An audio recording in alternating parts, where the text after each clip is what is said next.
Magpapaabot din ng tulong ang Kamara sa mga naulilang pamilya ng dalawang Pilipinong nasawi sa Israel, kabilang na ang financial assistance. Kaugnay po niyan, pinawi naman ng pribadong sektor ang pangamba na baka tumaas ang presyo ng mga bilihin sa bansa dahil sa naturang sigalot. Ang sentro ng balita mula kay Mela Lesmoras. Sa gitna ng nagpapatuloy na giyera sa pagitan ng Israel at Hamas, magbibigay ng 1 milyong pisong donasyon ang Kamara para sa mga pamilyang naulila ng dalawang Pilipinong nasawi sa gulo. Ito ay personal na tulong mula kay House Speaker Martin Romualdez kasama si Tingog Party List Representative Yeda Marie Romualdez. Ayon sa House Leader, lubos niyang ikinalulungkot ang sinapit ng dalawa nating kababayan at sa ganitong pagkakataon, kailangan anya nating magkaisa at magtulong-tulong.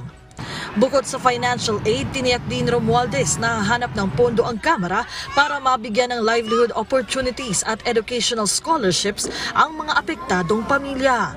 Giit ng House Speaker, ang kaguluhang nangyayari ngayon ay isang paalala sa panganib na sinusuong ng ating mga kababayan sa kanilang pakikipagsapalaran sa ibang bansa, kaya't muli siyang nag-alay ng panalangin para sa kanilang kaligtasan.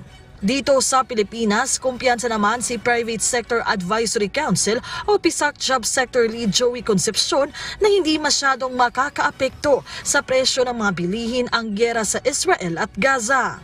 Sa tingin ko naman, we don't import much from Israel, no?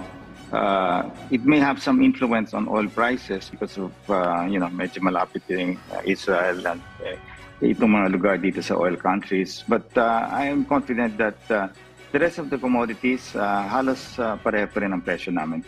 Bukod dito, kumpiyansa rin siyang ngayong nalalapit na ang Pasko, patuloy na gaganda ang lagay ng ating ekonomiya at darami pa ang oportunidad para sa ating mga kababayan.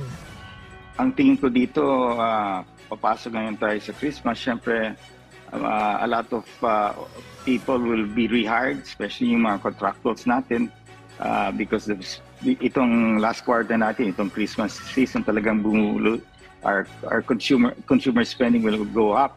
Mela Lesmoras para sa Bayan.